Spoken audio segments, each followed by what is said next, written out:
আলাইকুম সবাইকে salute sir আরও একটি ব্র্যান্ড নিউ ভিডিওতে আপনাদের স্বাগত। আমার নাম রিফাত আলম মহিম, এটা আপনারা অনেকে জানেন।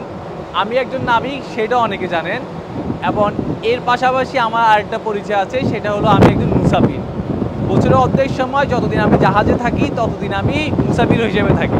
চলেন জটিল না করে ব্যাপারটা আপনাদেরকে সহজভাবে বলি। ইসলামী শরীয়ত অনুযায়ী কোনো ব্যক্তি যদি 48 মাইল বা 76 কিলোমিটার বা তার চেয়ে বেশি দূরত্ব ভ্রমণের উদ্দেশ্যে বাসা থেকে বের হয় এবং সেই স্থানে 15 দিনের কম সময় থাকার নিয়ত করে, তখন সে মুসাফির হিসেবে গণ্য হবে।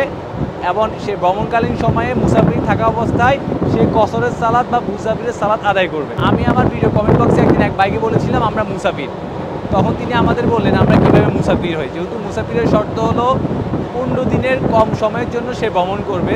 যেহেতু আমরা যখন বাসা থেকে বের হই আমাদের কন্ট্রাক্ট নর্মালি 6 থেকে 9 মাসে হয়ে থাকে, তখন উনি বললেন যেহেতু আপনাদের কন্ট্রাক্ট 6 থেকে 9 মাসে হয়ে থাকে, তাহলে আপনারা কীভাবে মুসাফির হবেন। তো এই বিষয়গুলো, এই কনফিউশনগুলো নিয়ে আজকে আলোচনা করব। আশা করছি পুরো ভিডিও সাথেই থাকবেন।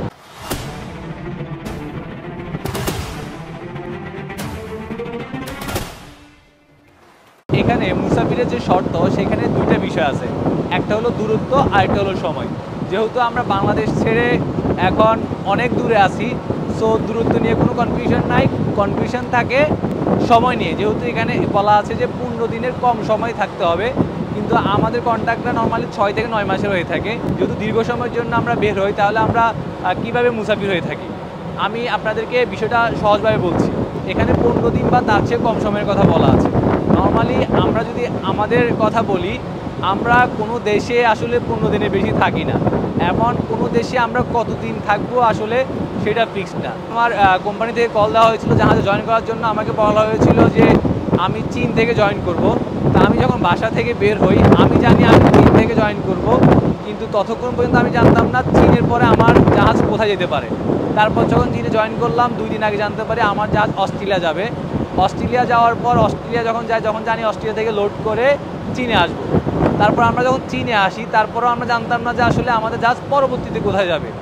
আসলে আমাদের কোনো রুটই ফিক্স না। আমরা একবার এক দেশে যাই এবং কোম্পানির ইনস্ট্রাকশন অনুযায়ী, চার্টারের ইনস্ট্রাকশন অনুযায়ী পৃথিবীর এক প্রান্ত থেকে আরেক প্রান্ত ছুটে চলি। তো আমাদের আসলে কোনো বয়সে ফিক্সটা আমরা কোন দেশে যাব, কতদিন থাকবো, কোনো কিছুই আসলে ফিক্স না। ওই জন্য আমরা জাহাজে যতদিন থাকি ততদিন আমরা মুসাফির হিসেবে থাকি এবং মুসাফিরের নামাজ আদায় করি। মুসাফির নিয়ে কনফিউশন তো আপনাদের দূর হলো। এখন আসি আসলে নামাজ নিয়ে। আমরা কোথায় নামাজ পড়ি? আমাদের শিপের ভিতরে আসলে কোনো মসজিদ নেই, তবে আমরা আমাদের একটা স্পেয়ার কেবিনকে নামাজের স্থান হিসাবে অস্থায়ী মসজিদ বানিয়ে নিয়েছি। তো নর্মালি আমরা যেহেতু এই শিপে প্রত্যেকে বাঙালি এবং আমরা ম্যাক্সিমামই মুসলিম, ওই জন্য এখানে মুসলিমের সংখ্যা বেশি হওয়ার কারণে আমরা একটা স্পেয়ার কেবিনকে মসজিদ হিসেবে বানিয়ে সেখানে নামাজ পড়ার সুযোগ পাচ্ছি। তারপর দেখা যায় যে একটি নির্দিষ্ট সময়ে যখন নামাজের ওয়াক্ত হয় তখন জামাত হয়, যখন যারা ফ্রি থাকে তখন জামাতে অ্যাটেন্ড করে। তবে ম্যাক্সিমাম সময় দেখা যায় যে অনেকেই পার্সোনালি নামাজ পড়ে নিতে হয়, কেননা ডিউটির সময় ওই কেবিনে এসে বা ওই স্পেয়ার রুমে বা অস্থায়ী মসজিদে এসে জামাতে অ্যাটেন্ড করার সুযোগ হয় না। তখন দেখা যায় যে যার মতো নামাজ পড়ে নেয়। তবে পৃথিবীর সব জাহাজে যে এরকম অস্থায়ী মসজিদ আছে বা ইবাদাতের এরকম সুযোগ আছে এমনটা না। অনেক জাহাজ দেখা গেছে ফরেন জাহাজগুলোতে মিক্স ক্রু থাকে, এক একজন এক এক ন্যাশনালিটির, তখন সবাই সবার আলাদাভাবে কালচার পালন করে। এখন যেমন আমরা এখানে আমাদের 21 জন ক্রুর মধ্যে আমরা 19 জনেই মুসলিম, ওই জন্য আমরা জামাত করতেছি, একটা স্পেয়ার কেবিনকে আমরা মসজিদ হিসেবে ব্যবহার করতেছি। তো অনেক জাহাজে দেখা গেছে এরকম সুযোগ থাকে না। তো চলেন কথা না বাড়িয়ে আমি আপনাদেরকে আমাদের অস্থায়ী মসজিদ বা যে স্পেয়ার কেবিনে আমরা নামাজ পড়ি সেটা আপনাদেরকে দেখাবো। এই যে এটা হলো নামাজের রুম বা আমাদের জাহাজের অস্থায়ী মসজিদ রুম। যদিও এটা জিমনেশিয়াম হিসেবেও ব্যবহৃত হয়। আমরা নামাজের সময় এখানে নামাজ পড়ি, অন্য সময় এটা জিমনেশিয়াম হিসেবে ব্যবহৃত হয়। এখানে জিমনেশিয়াম অনেক জিনিসপত্র দেখছেন। এই যে এটা হলো আমাদের অস্থায়ী মসজিদের ফুল ভিউ। এই যে এদিকটাতে খেয়াল করেন জায়নামাজটা একটু কোনাকুনি দেওয়া আছে, অর্থাৎ একটু আগে যে জামাত হয়েছিল তখন আমাদের ক্যাবলা ডিরেকশন ছিল এই দিকে, কিন্তু নেক্সট ওয়াক্তের সময় যে ক্যাবলা ডিরেকশন এইদিকে থাকবে তা কিন্তু ফিক্সড না। আসলে আমাদের জাহাজের ক্যাবলা ডিরেকশন যে কোনো মুহূর্তে চেঞ্জ হতে পারে।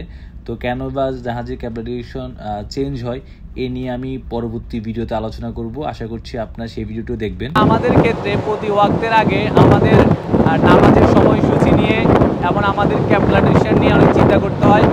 প্রতি ওয়াক্তের আগে ব্রিজে কল দিয়ে জিজ্ঞেস করতে হয় যে ক্যাবলা ডিরেকশন কত বা নামাজের সময়সূচি কত। যেহেতু আমাদের জাহাজ কন্টিনিউয়াসলি ছুটে চলে, আমাদের জাহাজের হেডিং চেঞ্জ হয়, ওই জন্য আমাদের ক্যামেরা ডিরেকশনও চেঞ্জ হয়, নামাজের ওয়াক্তও চেঞ্জ হয়। তাই আমাদের প্রতিদিন নামাজের আগে আমাদের নামাজের সময়সূচি জেনে নিতে হয় এবং ক্যাবলা ডিরেকশন জেনে নিতে হয়। এই ক্যাবলা ডিরেকশন বা নামাজের সময়সূচি নিয়ে পরবর্তী ভিডিওতে আলোচনা করব। তো আজকের ভিডিও এই পর্যন্তই, দেখা হবে নেক্সট ভিডিওতে। ততদিন মধ্যে সবাই ভালো থাকবেন, সুস্থ থাকবেন, আল্লাহ হাফেজ।